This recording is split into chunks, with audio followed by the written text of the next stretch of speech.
Good morning mga kasimpogi, ako si Bugoy. Ngayon nga hong araw ay bumisita ako doon sa aking mga manok na naglilimlim. Sakto din naman ho na aring isang pula ay bumaba. Kaya ari na ho at akin ang bibisitahin para ho magkandiling ng kanilang mga itlog at nang malaman natin kung alin baga ho ang may similya at ang bugok. Ari ho'y dalawang inahin na magkatabi lamang ang kanilang limliman at dito pa ho nila napili sa may tungkuan. Tulad ho na ring isa, siyam ho ang itlog, bugok pa ang apat, di ang natira ho'y lilima. Madali lang naman ho ang diskarte para malaman kung bugok baga ari. Hindi ko na lang ho na ipakita dahil isang cellphone lang naman ang aking dala. Ari na rin ho ang ginagamit kong pang ilaw kaya wala ho akong pang camera. Bali 7 ho ang ating nakuha. Ari naman ho'y hindi masasayang dahil iuwi ho natin sa bahay para ilaga. Pero bago ko ho yun magawa ako sinama muna ng aking tatay para ho kumuha ng baboy doon ho sa kabilang tulay. Kasama ko rin ho aring aking kapatid at siya ho'y nag-volunteer maging driver din ho sa ating jixer. At nung pagdating ho namin doon, nako, pagkakalalim pala na re. Ako lang naman ho'y sumama din para maging osyosero dahil hindi naman ho ako pwedeng magbuhat dahil galing ho ako sa trangkaso. Pagkakahirap ga na ring mainit sa umaga hanggang tanghali, tapos sa hapoy biglang uulan naman at ikay maambunan, di sa gabi lagnat kainaman. 2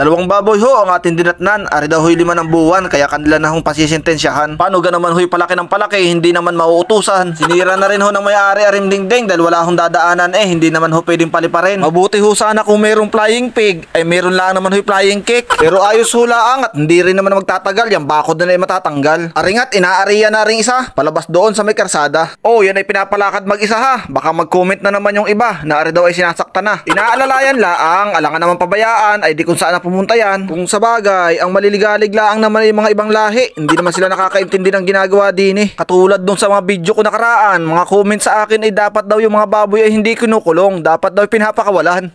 Naman, anong klaseng suggestion yan? Di mga hindi nahirapan ang makikinhabang. Yung mga nag-comment naman na yun parang mga sindikato o mga poser baga. Wala naman laman ang kanilang profile kundi isang mukha laang. Yung mga tipong gumawa laang ng account para maging basher laang. Siya, hayain na. Kami na may nandini na. Ipinasok na namin aring tricycle diretso dun sa timbangan para malaman kung ilan ang posibleng babayaran. Kaya nga pala lagi kami din nagtitimbang kasi malapit laang naman. Pero pag nakakabili kami sa malayo, meron kami sariling dalang timbangan. Kalamitan din ho namin binibili ngayon ay mga native. Madalang laang ho ang partner, padalwa-dalwa kung kailan laang ho merong order. Aba, sa amin ngang pagbababoy na garne, malapit na kaming yumaman. Pera na laang ang kulang. May alam ga kayong makukuhaan? Abay, pasama naman. Magaling ang mag-alaga ang may-ari na re. 2 baboy na malaki. Nagkapareho pa ng timbang. Parehong inaabot ng 108. Kasarap ga mag-alaga pag laging garne. At habang sila nagkikwentahan, naalala ko yung aking itlog na kinuha. Kaya ko uuwi na para aking ilaga. Medyo inabot na rin laang ho ng dilim pero ayos laang at madali naman aring intindihin. Nilinisan ko lang ang balat gamit ho ang Scotch Brite para maalis ang duming sa kanya'y nakabakat. Kayo gahoy kumakain ng garne. Abay, pagkasarap na re, wag nyo lang akong babasagin ng hindi pa nailalaga at talaga namang sa amoy. Pihong kayo'y lulang-lula. Yan ho ilalagay nyo lang sa isang kaldero at ilalaga ng 15 minuto. Wag nyo na hong tatakluban para ho hindi magputukan. At naalala ko nga ho nung kami mga bata, hindi kami pinapakain ng garni ng mamay. Dahil nga bugok ay nakakabubo daw kuno. Yung pala'y ayaw laang mamigay. Pero ako ho'y naniwala at hindi na nga noon kumain. Pero bakit hanggang ngayon, bubo pa rin? Ayos lang naman ho kahit hindi maging matalino sa klase. Ang mahalaga, wag kang tatae. Dahil yung pinakamatalino ko noong kaklase, ngayon ay hindi ko nakilala.